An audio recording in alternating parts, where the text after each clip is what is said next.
नमस्कार बच्चों। आज हमारा टॉपिक है कोशिका। तो इस टॉपिक के अंदर हम क्या पढ़ेंगे, जैसे कोशिका क्या होती है, कितने प्रकार की होती है, ये इनका आकार कितना होता है, हम इनको कैसे देख सकते हैं और ये कितनी गिनती में कितनी मौजूद होती हैं, ये सब कुछ हम इस टॉपिक में पढ़ेंगे।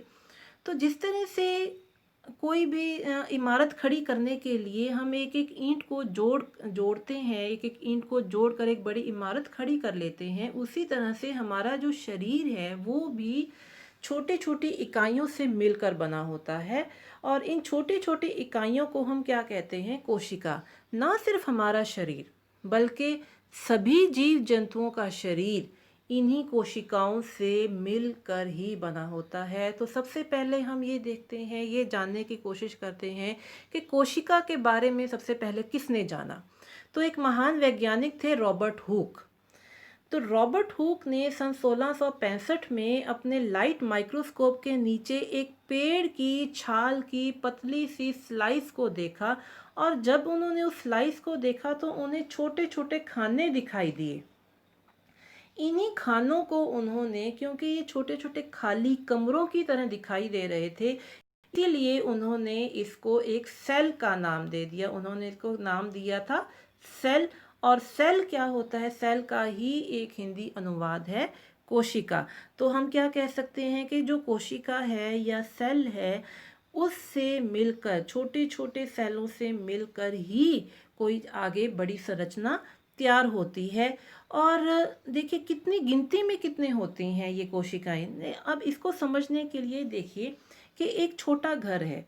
छोटे घर को बनाने के लिए आपको कम ईंटों की ज़रूरत पड़ती है, और एक बड़ी इमारत खड़ी करनी हो तो उसके लिए हमें ज़्यादा ईंटों की ज़रूरत पड़ती है। तो उसी तरह से हम ये कह सकते हैं कि जो कोशिकाओं की गिनती है कि किस जंतु में कितनी कोशिकाएं मिलेंगी, वो उसके आकार पर निर्भर करता है। तो हम कंपैरिजन कर सकते हैं कि अगर हाथी और चिड़िया का कंपैरिजन किया जाए तो हाथी एक बहुत बड़ा जीव है और चिड़िया एक छोटी सी जंतु है। तो हाथी में कोशिकाओं की गिनती और उनका आकार ये ऑब्वियसली बड़ा होगा, और छोटी जो चिड़िया है उसमें वो छोटा होगा, और आकार भी छोटा होगा और गिनती भी कम होगी। तो इस तरह के जो जीव होते हैं, जो बहुत सारी कोशिकाओं से मिलकर बने होते हैं, हम उन्हें क्या कहते हैं? बहुकोशिकीय जीव। लेकिन कुछ जीव ऐसे भी हैं जो सिर्फ एक कोशिका के तौर पर ही जीवित रहते हैं। एक कोशिका ही होती है जो एक जंतु के तौर पर जीवित रहती है। जैसे उदाहरण के तौर पर हमारे पास कुछ उदाहरणें हैं। अमीबा है, युगलिना है, पैरामीशियम है, डायाटम्स हैं। तो ये सारे क्या हैं? एक कोशिका से ही मिलकर बने हुए होते हैं।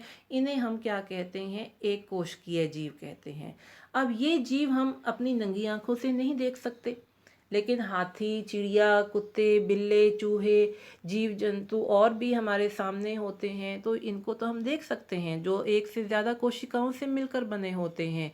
लेकिन ये अमीबा, पैरामीशियम, युगलिना जो एक कोशिका से बने होते हैं, ये हम अपनी नंगी आंखों से नहीं देख सकते। इनको देखने के लिए हमें माइक्रोस्कोप की ज़रूरत पड़ती है। तो हमें इनके आकार में वेरिएशन का पता चल गया कि जो इनका आकार है वो बड़ा भी हो सकता है, छोटा भी हो सकता है।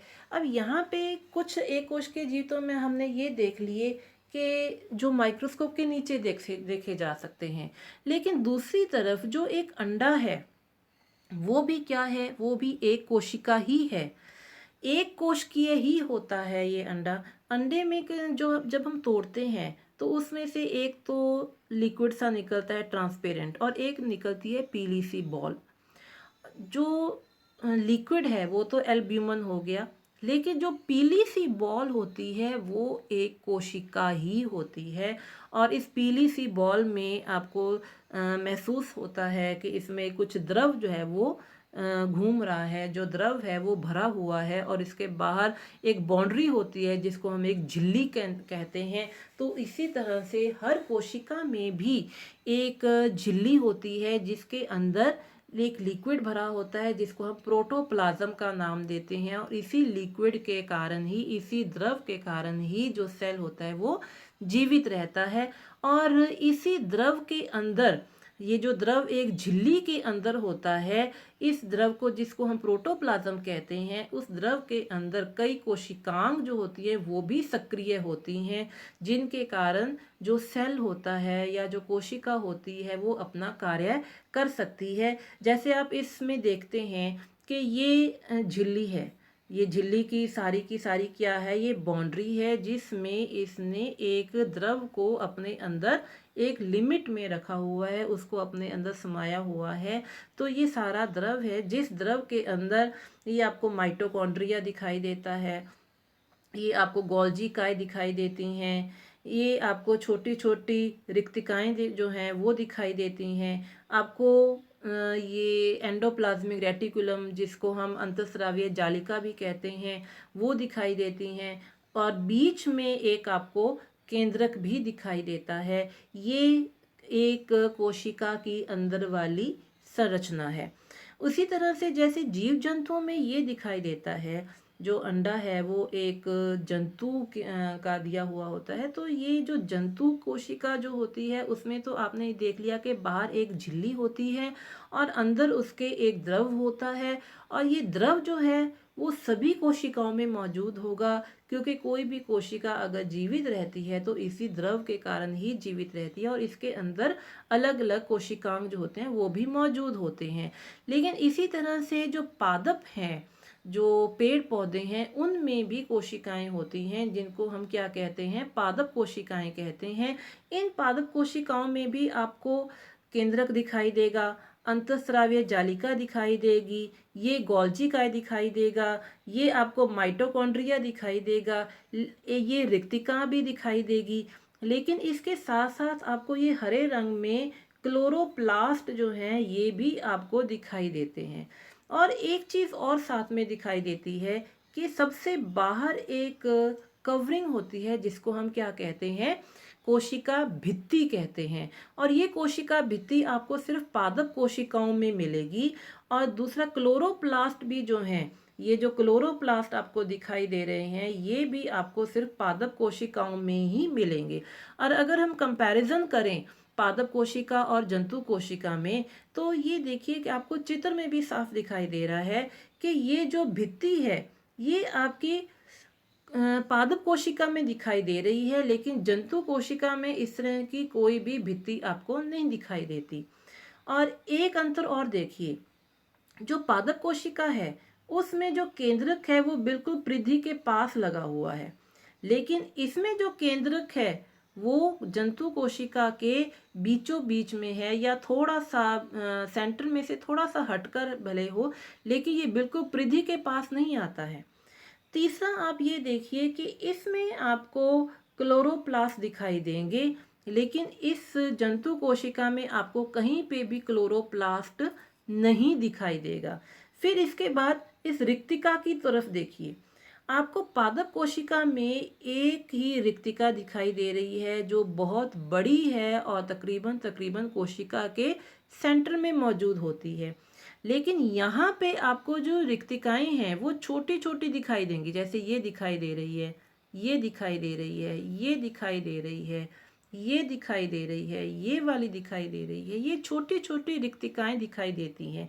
तो इसका मतलब ये हुआ कि पादप कोशिका में जो रिक्तिकाएं होती हैं वो बड़ी होती हैं लेकिन कम होती हैं, लेकिन जंतु कोशिका में जो रिक्तिकाएं होती हैं वो छोटी होती हैं लेकिन एक से ज़्यादा होती हैं।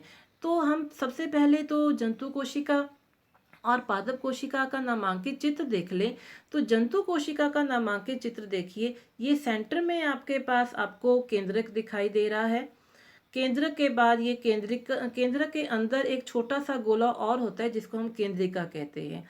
ये बाहर जो झिल्ली दिखाई दे रही है उसको हम क्या कहते हैं, कोशिका झिल्ली। कोशिका झिल्ली के अंदर जो मैंने आपको लिक्विड बताया था कि द्रव जो घूमता है, जिसको हम प्रोटोप्लाज्म कहते हैं, हिंदी में हम उसको कोशिका द्रव कहते हैं। फिर इसके बाद आपको ये गोल्जिकाएं दिखाई दे रही हैं। फिर उसके बाद ये अंतःस्रावी जालिका, ये देखिए ये आपकी अंतःस्रावी जालिका आपको दिखाई दे रही है।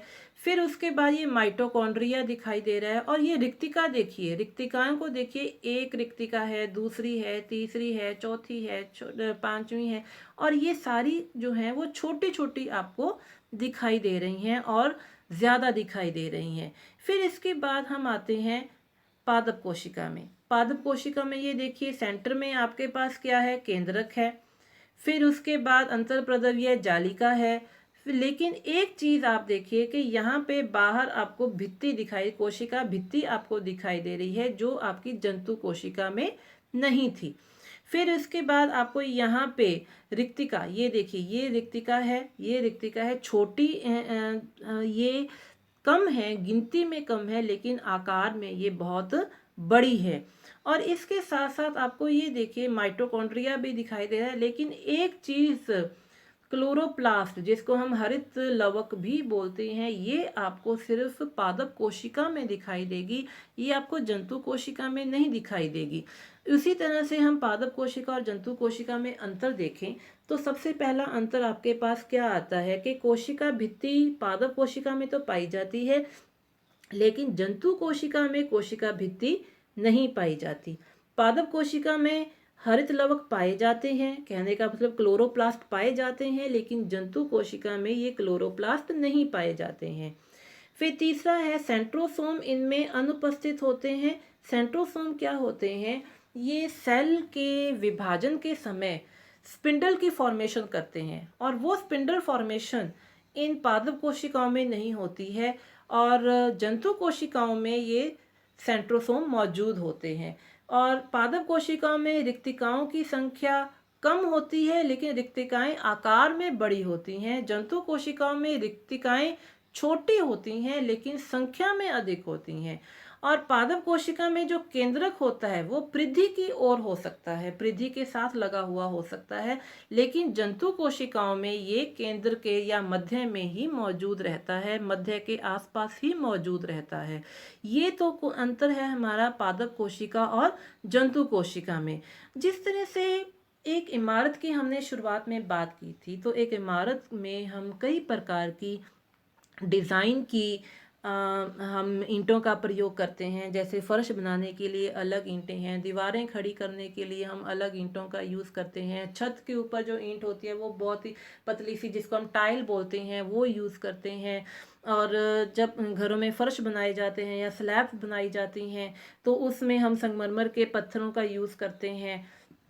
तो इस तरह से एक इमारत के निर्माण में जिस तरह से अलग अलग प्रकार की, अलग अलग आकार की, अलग अलग डिज़ाइन की हम ईंटों का प्रयोग करते हैं, उसी तरह से हमारे शरीर में भी अलग अलग किस्म की कोशिकाएं मौजूद होती हैं, अलग अलग आकार की कोशिकाएं मौजूद होती हैं। कुछ तो होती हैं जैसे तारे की शेप वाली होती हैं, कुछ गोल होती हैं, कुछ शाखान्वित होती हैं, और कुछ पूंछल वाली होती हैं, कुछ के ऊपर सिलिया जो होते हैं वो मौजूद होते हैं। तो इस तरह से हमारे शरीर में भी कई अलग अलग किस्म की कोशिकाएं मौजूद होती हैं। और कुछ कोशिकाएं जैसे धागा नुमा होती हैं, मसल की जो कोशिकाएं होती हैं, पेशीय कोशिकाएं, वो भी मौजूद होती हैं, धागे की तरह होती हैं। तो ये सारे हमारे शरीर में भी कई किस्म की अलग अलग कोशिकाएं होती हैं, लेकिन इन सभी कोशिकाओं के काम को नियंत्रित करने के लिए कि इन किस कोशिका ने क्या कार्य करना है, और ये सारी चीज़ों को कंट्रोल करने के लिए इनमें एक सबसे महत्वपूर्ण कोशिकांग होता है, जिसको हम केंद्रक बोलते हैं। तो जो केंद्रक होता है वो हमने देखा कि बिल्कुल जो जंतु कोशिका है उसके तो मध्य के आसपास होता है, और जो पादप कोशिका होती है उसमें ये पृथ्वी के आसपास होता है। ये केंद्रक जो है वो बहुत ही महत्वपूर्ण कोशिकांग है। क्यों इसमें ये महत्वपूर्ण होता है, क्योंकि आपको इसमें ये देखिए, आपको ये छोटे छोटे ये धागा नुमा संरचनाएं जो हैं ये आपको दिखाई दे रही हैं। ये धागा नुमा संरचनाएं जो हैं ये आपको दिखाई दे रही हैं इस तरह से। ये देखिए ये धागा नुमा संरचनाएं हैं। ये धागा नुमा संरचनाएं बहुत ही महत्वपूर्ण कार्य करती हैं। हम अगर इसको समझें तो जैसे ये कोशिका है, तो कोशिका का केंद्रक है, तो इस केंद्रक में से आपको ये धागा नुमा संरचना जो है, जो हमने देखी थी, इसको अगर हम देखें तो इसको हम क्या कहते हैं, इसको हम क्रोमोसोम कहते हैं। और ये क्रोमोसोम जो होते हैं ये हमारे किसी भी कोशिका के लिए बहुत ही ज़्यादा महत्वपूर्ण कार्य करते हैं, क्योंकि इन कोशिकाओं के इन क्रोमोसोम्स के ऊपर अगर इनको हम खोल कर देखें तो इनके ऊपर एक संरचना मौजूद होती है जिसको हम जीन कहते हैं। और ये जीन क्या है? ये जीन वो इकाई है जिसके द्वारा जो आनुवांशिक करैक्टर होते हैं, जैसे माता पिता के जो करैक्टर हैं वो अपने बच्चों में जाते हैं। हम बच्चे को देखते हैं तो कहते हैं कि इसकी तो आंखें पापा पर है, इसके जो होंठ हैं वो अपनी मम्मी पर गए हैं। तो जो पेरेंट्स के करैक्टर आने वाली जनरेशन में जाते हैं तो किसके थ्रू जाते हैं? इन जीन्स के थ्रू ही जाते हैं। और ये जीन्स किसके ऊपर मौजूद होते हैं? ये जीन्स क्रोमोसोम्स के ऊपर मौजूद होते हैं। तो इस तरह से जो कोशिका है उसने क्या कार्य करना है, उसके कार्य को नियंत्रित करने का और पेरेंट्स के करैक्टर्स को आगे जनरेशन में भेजने का काम कौन करता है? जीन्स करते हैं। जीन्स किस में मौजूद होते हैं? क्रोमोसोम पे मौजूद होते हैं। और क्रोमोसोम किस पे मौजूद होते हैं? केंद्रक में मौजूद होते हैं। तो केंद्रक इस वजह से सबसे ज़्यादा महत्वपूर्ण कार्य जो है वो करता है, सबसे महत्वपूर्ण कोशिकांग है। और इस तरह से जो केंद्रक है वो भी, जिस तरह हमने देखा कि कोशिका के बाहर एक कोशिका झिल्ली होती है, उसी तरह से इस केंद्रक के बाहर भी एक केंद्रक झिल्ली जो होती है वो मौजूद होती है। ये जो झिल्ली है ये एक बाउंड्री में मौजूद होते हैं। ये जो जितने भी धागा नुमा संरचनाएं हैं ये एक बाउंड्री में ही रहते हैं। तो इस तरह के जो सेल होते हैं, इस तरह की जो कोशिकाएं होती हैं जिनमें ये क्रोमोसोम जो होते हैं वो एक बाउंड्री में, एक झिल्ली के अंदर ही रहते हैं, उसी की बाउंड्री के अंदर अंदर रहते हैं। तो इस तरह के जो कोशिकाएं होती हैं हम इनको क्या कहते हैं? यूकेरियोटिक कोशिका। जैसे आप इस कोशिका में ये देखिए कि ये केंद्रक है और केंद्रक के बाहर एक बाउंड्री बनी हुई है जिसको हम केंद्रक झिल्ली बोलते हैं।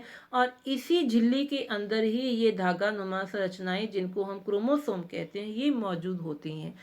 इसीलिए हम इनको क्या कहते हैं? यूकेरियोटिक कोशिका। लेकिन इसके साथ साथ आपको कुछ कोशिकाएं ऐसी भी दिखाई देंगी जिनमें ये जो धागा नुमा संरचनाएं हैं ये बाउंड्री के अंदर नहीं, इनके बाहर कोई झिल्ली मौजूद नहीं होती है। जैसे आप इसमें ये देखिए कि इसमें ये धागा नुमा संरचना तो है और इसके बाहर कोई आपको झिल्ली नहीं दिखाई दे रही है।